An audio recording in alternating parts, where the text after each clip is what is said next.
नमस्कार दोस्तों, इस वीडियो में जियोलॉजी से संबंधित प्रश्न देखने वाले हैं जो एमसीक्यू के रूप में होगा। तो दोस्तों देर न करते हुए वीडियो को शुरू करते हैं और वीडियो के अंत तक बने रहेंगे।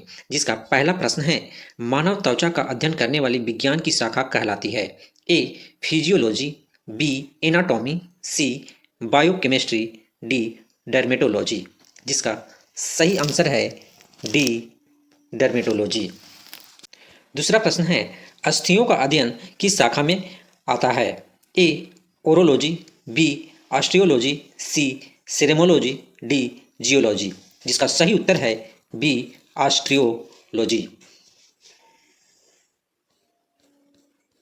तीसरा प्रश्न है, जीवों के संक्रमण के विरुद्ध प्रतिरोध का अध्ययन किया जाता है? ए होमोलॉजी, बी इम्यूनोलॉजी, सी माइक्रोबायोलॉजी, डी पैथोलॉजी। जिसका सही उत्तर है बी इम्यूनोलॉजी। चौथा प्रश्न है, पैलियोथोलॉजी किसका अध्ययन है? ए दिमाग, बी पादप, सी प्राइमेट्स, डी जीवाश्म। जिसका सही उत्तर है डी जीवाश्म।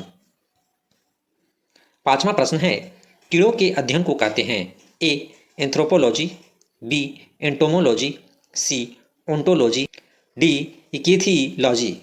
जिसका सही उत्तर है बी एंटोमोलॉजी। छठा प्रश्न है, तितलियों का अध्ययन कहलाता है? ए इकेथियोलॉजी, बी न्यूओंटोलॉजी, सी लेपिडेटेरियोलॉजी, डी पोलिनोलॉजी। इसका सही उत्तर है लेपिडेटेरियोलॉजी। सातवां प्रश्न है, मछलियों से संबंधित अध्ययन कहलाता है? ए लेपिडेटेरियोलॉजी, बी सिक्रोटोलॉजी, सी इकिथियोलॉजी, डी क्रिप्टोलॉजी। जिसका सही उत्तर है सी इकिथियोलॉजी। आठवां प्रश्न है, ऑर्निथोलॉजी में किसका अध्ययन होता है? ए पक्षी, बी स्तनधारी, सी चमगादड़, डी मछली। जिसका सही उत्तर है ए पक्षी। नौवां प्रश्न है, हिम्टोलॉजी किससे संबंधित है? ए उत्तक, बी विषाणु, सी जीवद्रव, डी कोशिका। जिसका सही उत्तर है ए उत्तक। 10वां प्रश्न है, घाव का अध्ययन कहलाता है? ए कॉलोलॉजी, बी ओकोलॉजी, सी ट्रोमोटोलॉजी, डी डर्मेटोलॉजी। जिसका सही उत्तर है सी ट्रोमोटोलॉजी। 11वां प्रश्न है, कैंसर संबंधी रोगों का अध्ययन कहलाता है? ए न्यूरोलॉजी, बी ऑर्गेनोलॉजी, सी ओकोलॉजी, डी सीरोलॉजी। जिसका सही उत्तर है सी ओंकोलॉजी।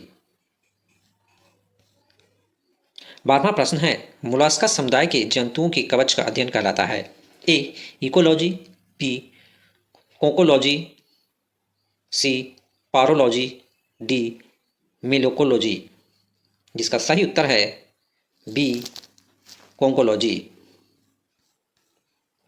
13वां प्रश्न है, वंशागति के नियम के अध्ययन को कहते हैं? ए वर्गीकरण विज्ञान, बी कोशिका विज्ञान, सी आनुवंशिकी, डी पारिस्थितिकी। जिसका सही उत्तर है सी आनुवंशिकी। 14वां प्रश्न है, मनुष्य के वातावरण को सुधारने से नस्ल सुधारना कहलाता है? ए यूजेनिक्स, बी यूथेनिक्स, सी जीवाश्म विज्ञान, डी उद्विकास। जिसका सही उत्तर है बी यूथेनिक्स। 15वां प्रश्न है, नीलिका विहीन ग्रंथियों का अध्ययन करने वाली जंतु विज्ञान की शाखा को कहते हैं? ए एम्ब्रियोलॉजी, बी एंड्रोक्राइनोलॉजी, सी इकोलॉजी, डी यूथेनिक्स। जिसका सही उत्तर है बी एंड्रोक्राइनोलॉजी। 16वां प्रश्न है, उस विज्ञान को जो आनुवंशिकता के नियमों द्वारा मानव जाति की उन्नति का अध्ययन करता है उसे कहते हैं? ए एम्ब्रियोलॉजी, बी एंड्रोक्राइनोलॉजी, सी यूजेनिक्स, डी यूथेनिक्स। जिसका सही उत्तर है सी यूजेनिक्स। 17वां प्रश्न है, कीटों से संबंधित जीव विज्ञान की शाखा कहलाती है? ए एंटोमोलॉजी, बी ऑर्निथोलॉजी, सी मैमोलॉजी, डी इकिथियोलॉजी। जिसका सही उत्तर है ए एंटोमोलॉजी। 18वां प्रश्न है, मछलियों और उससे संबंधित उद्योगों का अध्ययन कहलाता है। ए हेलमिंटोलॉजी, बी प्रोटोजोलॉजी, सी इकिथियोलॉजी, डी मैलोलॉजी। जिसका सही उत्तर है सी इकिथियोलॉजी। 19वां प्रश्न है, जंतु विज्ञान की वह शाखा जिसके अंतर्गत जंतु की बाहरी आकृति एवं बाहरी संरचना का अध्ययन किया जाता है।